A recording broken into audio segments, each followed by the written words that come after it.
Restauración Espiritual con el pastor Rosenberg Olivares Herrera. Hay poder en Cristo Jesús. Y quiero que abra la palabra de fe en Santiago, capítulo número 4. Carta de Santiago, capítulo número 4, versículo número 1. Dice la palabra: ¿de dónde vienen las guerras y los pleitos entre vosotros? ¿No es de vuestras pasiones las cuales combaten en vuestros miembros? Codiciáis y no tenéis, matáis y ardéis de envidia, y no podéis alcanzar. Combatís y lucháis, pero no tenéis lo que deseáis, porque no pedís. Pedís y no recibís, porque pedís mal para gastar en vuestros deleites. A su nombre. Bien, mi amado hermano. Cuando la Biblia dice que alguien tiene pleitos, tienen contiendas, tienen guerras, tienen disensiones, todo este tipo de cosas, la Biblia habla de que eso está asociado a las pasiones, y las pasiones están asociadas a los sentidos. Y esta situación que muchas personas todavía viven está asociada a un estado espiritual no deseable. El día de hoy quiero que le abras tu corazón al Señor, porque Dios dice en la palabra: no os embriaguéis con vino, en lo cual hay disolución, sino más bien sed llenos del Espíritu Santo. El lema de este año que nosotros nos hemos propuesto, año 2014, apasionados por la presencia de Dios. Cuando uno habla de un anhelo por la presencia de Dios, está pensando en un estado espiritual que tenemos que llegar, o que debemos de llegar, y que va a ser de mucha, pero de mucha bendición para nosotros. A su nombre. A su nombre. Uno dice, sí, la presencia de Dios trae milagros. La presencia del Señor va a traer dinero, plata. La presencia de Dios, dice otro, me va a traer esto, casas, esto, lo otro. Pero yo le diría que más grande que todo eso es que la presencia de Dios te va a traer mucha paz, te va a traer mucho gozo, y te va a traer una vida con un sentido real, con un sentido de verdad, con un propósito claro, bueno, noble, puro. Nada más hermoso, nada más placentero que poder sentir uno paz. Nada más difícil que uno sentirse angustiado, desesperado, ansioso, insaciable. Uno sentirse a toda hora acosado por todo, que no puede tener paz ni para entrar ni para salir, es muy duro. Pero uno sentirse tranquilo, con paz, con una claridad mental suficiente, de tranquilidad para hacer las cosas, que uno puede disfrutar hasta del aire que respira, es muy rico, es lo mejor. Y ¿sabes una cosa? Ese es el estado que el Señor quiere que tú y yo vivamos. A su nombre. Por eso, este año sería muy bueno que usted reflexione muy bien acerca de la presencia de Dios, ser apasionado por la presencia de Dios, porque eso me va a traer mucha paz interior. Eso me va a dar vida. A su nombre. El Señor dijo: yo he venido para que tengan vida y la tengan en abundancia. ¿Usted sabía que una vida llena de paz y de tranquilidad implica prosperidad también? O sea, viene la prosperidad por ello. ¿Sí sabía? Yo conozco personas ansiosas, desesperadas, que se angustian por todo, que a toda hora tienen, hermano, una desazón en su corazón, y son personas que lo que ganan, y ganan mucho, y no se les ve nada, porque el mismo desespero y la misma ansiedad los lleva a hacer pésimos negocios, los lleva a ser compradores compulsivos, los llevan a comprar cosas que no necesitan y a saciar esa ansiedad comprando. Y cuando ya no les alcanza, porque el alma es insaciable, este cuerpo es insaciable, entonces entran en deudas, llenan las tarjetas de crédito, se endeudan en todo lo que sea y comienzan a comprar una cantidad de cosas a punta de crédito. Los intereses se los comen de tal forma de que cuando ya están llenos de créditos, llenos de deudas, lo que ganan siendo bueno, ya no les alcanza. Ya no les alcanza. Escúchalo bien. Yo conozco ese tipo de personas. Porque viven en un estado de ansiedad, hermano. Esa mente parece una licuadora completa, da vueltas todos los días. Y eso no se quedan, hermano, quietos en ningún lugar. No pueden estar tranquilos. No pueden conciliar el sueño. Tienen que estar comiendo desaforadamente. Entran en un estado de ansiedad tremendo. Pero hay algo muy lindo. La vida espiritual, la vida con Cristo Jesús, trae mucha paz, mucho regocijo, mucha tranquilidad. Y esa paz y esa tranquilidad que el Señor da, nos ayuda en todo el resto de las áreas de nuestra vida. El área familiar, el área financiera, el área laboral. En todas las áreas nos comienza a ir supremamente bien. A su nombre. Porque sencillamente la presencia de Dios nos sincroniza completamente. No sé si usted ha llevado su carro o su moto a sincronizar alguna vez. Usted la prendía y se apagaba con nada. O que iba a salir y se aceleraba y eso corcoviaba, brincaba como un caballo el carro o la moto. Y usted la llevó al mecánico y el mecánico comenzó a apretarle cuerditas y a hacerle tornillos y a apretarle el carburador, qué sé yo, las cosas. Y cuando fue sincronizado, perfecto, como un relojito. Así somos nosotros. Hemos sido diseñados para andar en perfecta sincronía, sincronizados con Dios. Cuando usted se sincroniza con Dios, en todo le irá bien para la gloria del Señor. Tendrás paz y en todo te irá bien. A su nombre. Por eso dice la palabra, vuelve ahora en amistad con Dios y tendrás paz y por ello te vendrá bien. Toma ahora la ley de su boca y pon sus palabras en tu corazón. Si te volvieres a lo omnipotente, serás edificado y alejarás de tu tienda la aflicción. Una de las cosas grandes que Dios hizo en mi vida y ha hecho en mi vida y que yo agradezco todos los días, es que me sincronizó.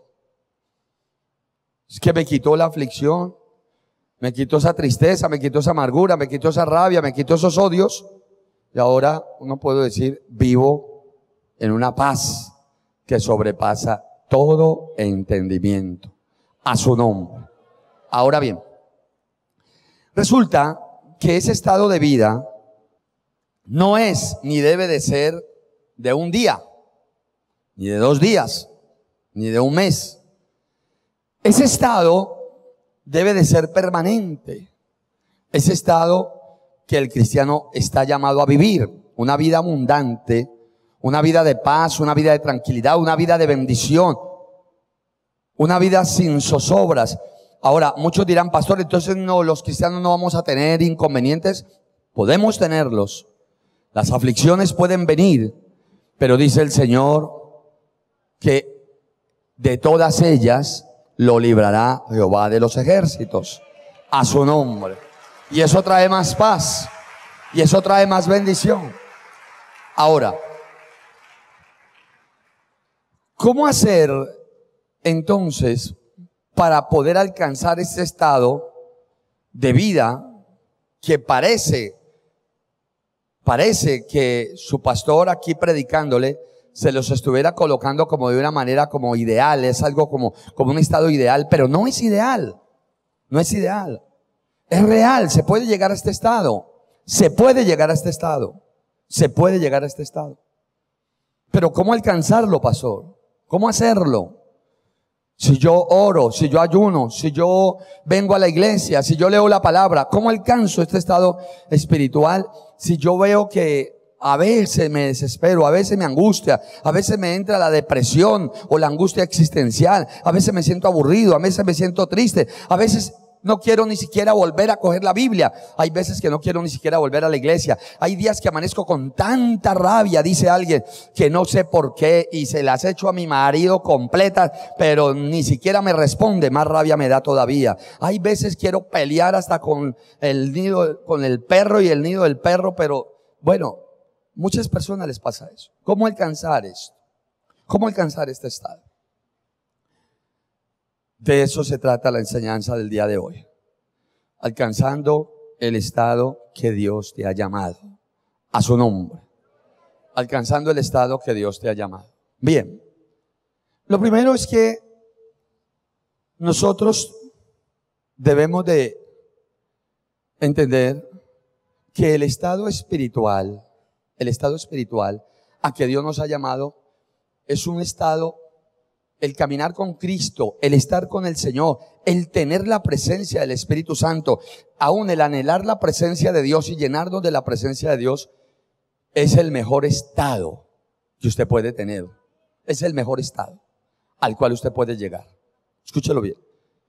Que ese estado espiritual es un gran tesoro. Un gran tesoro. Tener un estado espiritual óptimo, alto, bueno, una comunión con Dios aceptable, llenura de Dios en nuestras vidas, eso es un tesoro. Escúchelo bien, es un tesoro. Es una vida que se considera un tesoro en nosotros.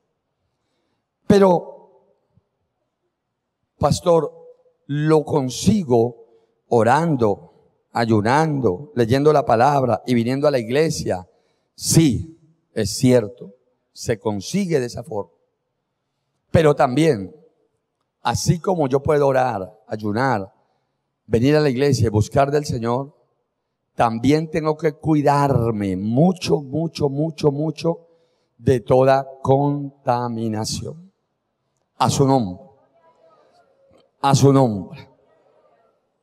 La Biblia lo dice, puesto que tenemos tales promesas, limpiémonos de toda contaminación de carne y de espíritu, perfeccionando la santidad en el temor de Dios.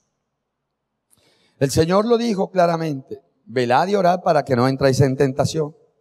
La carne es débil, pero el espíritu a la verdad está dispuesto. Cuando una persona acepta la tentación, cuando una persona acepta entrar en terrenos ajenos a Dios, en terrenos que no son de Dios, puede entrar en focos de contaminación de carne y de espíritu, y esto va a ir al traste con su estado espiritual, y puede la persona comenzar a pasar momentos de crisis. Cristianos viviendo crisis, pastor, los hay y abundan. Abundan los cristianos que viven en crisis.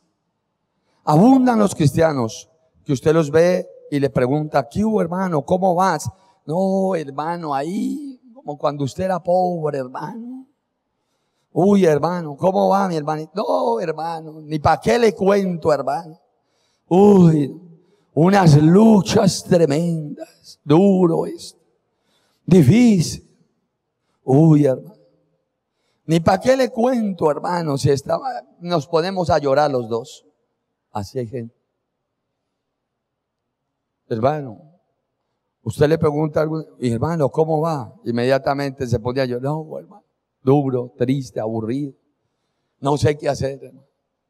Y cuando uno le dice esas cosas a un cristiano, la pregunta que uno se hace es, bueno, ¿y dónde está Dios? Bueno, y entonces el Señor, ¿quién es? Bueno, y entonces, ¿dónde está Cristo? A su nombre. Como dice la Biblia, han de decir desde los pueblos, ¿dónde está tu Dios? Hay poder en Cristo Jesús. Pero la realidad es que muchos cristianos que pasan por crisis no pasan gratuitamente por ellas. No, pasan es porque se han acercado peligrosamente a focos de contaminación de carne y de espíritu, y esto los ha llevado a estados deplorables en su vida interior. Ha bajado espiritualmente la persona y la persona queda expuesta a tristezas, amarguras, aflicciones, dolores, resentimientos, iras, contiendas, qué sé yo. Ahora miremos entonces qué nos habla la Biblia acerca de esto. Hubo un hombre, un joven muy de Dios, que precisamente fue muy usado por Dios. Después, como un gran profeta de Dios, como un gran hombre de Dios, Dios lo usó porque este hombre entendió que para tener una gran comunión con Dios y una vida excelente, tenía que apartarse de toda contaminación. Tenía que renunciar a toda contaminación de carne y de espíritu. Y este hombre, cualquiera de nosotros diría, pero es que es muy fácil. Era un hombre que Dios había escogido, que Dios había apartado. Le quiero contar, este hombre cuando toma la decisión de apartarse de toda contaminación de carne y de espíritu, este hombre, este joven, estaba cautivo, estaba en cautividad. Lo habían llevado desde Jerusalén hasta Babilonia por cuenta del rey Nabucodonosor, y estaba cautivo allá en Babilonia, en un pueblo extraño, en una región extraña, alejado de su familia, porque el rey había ordenado alejarlo de su familia, alejarlo de los suyos y ponerlo aparte para acabarlo de criar en ese lugar. Estoy hablando de Daniel. Escúchelo bien. Y vaya a la palabra de Dios, al libro de Daniel. Gloria a Dios. Aleluya. Dice la palabra en el libro de Daniel, capítulo número 1, versículo número 1. Dice la palabra, en el año tercero,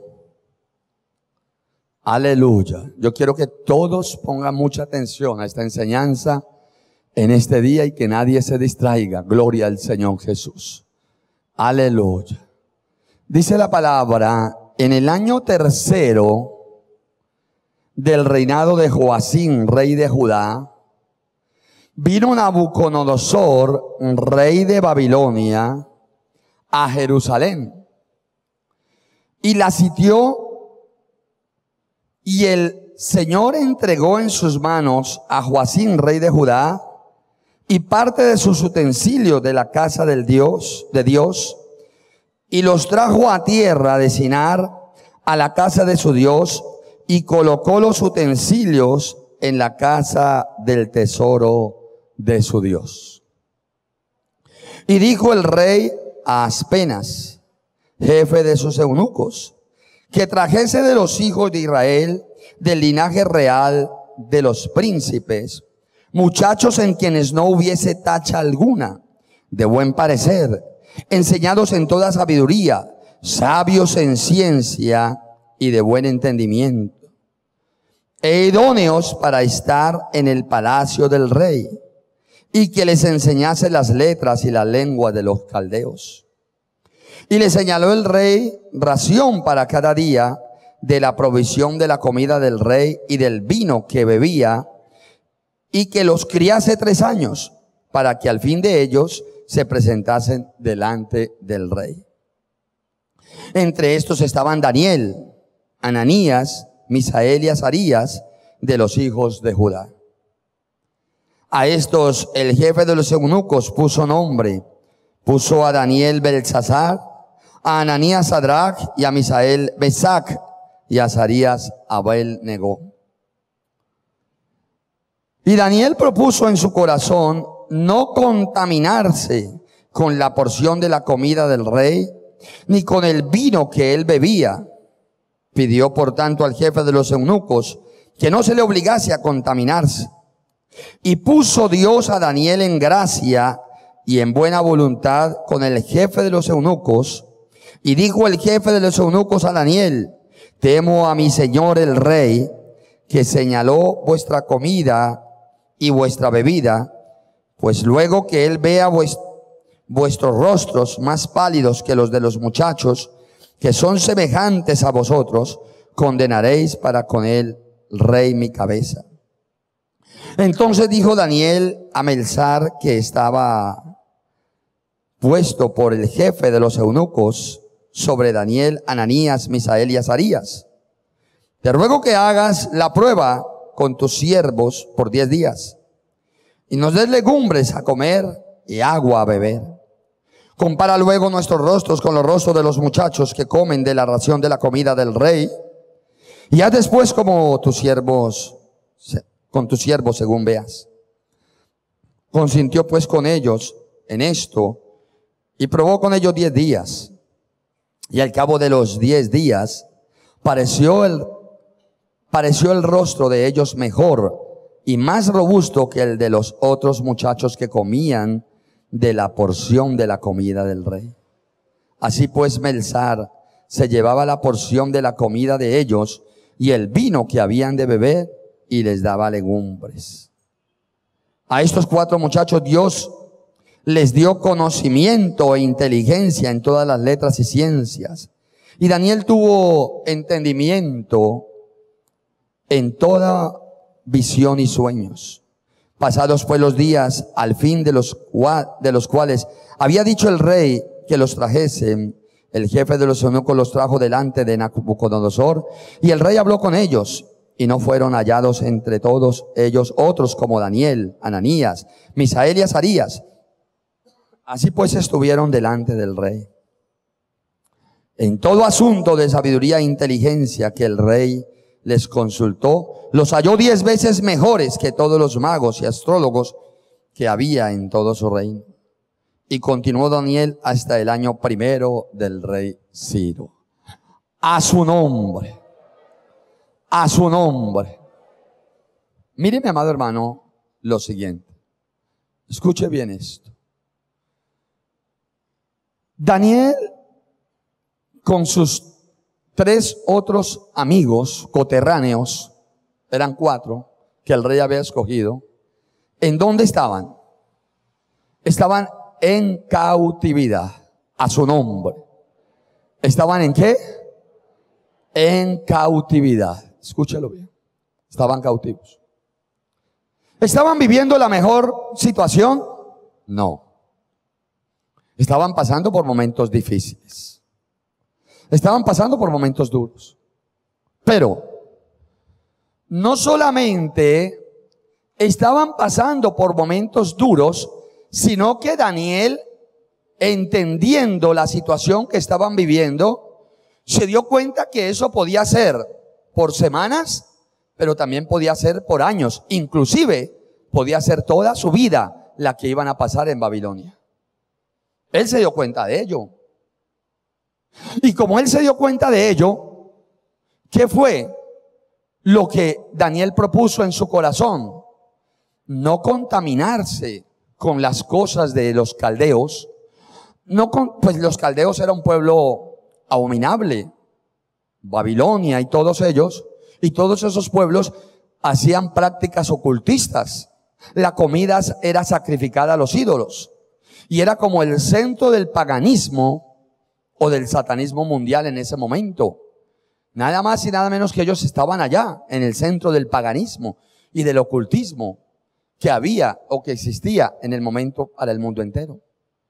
Luego Daniel se dio cuenta y dijo: si yo voy a vivir todo el tiempo que vaya a vivir aquí y me contamino con ello, ¿qué va a ser de mi vida? ¿Qué iría a hacer de él?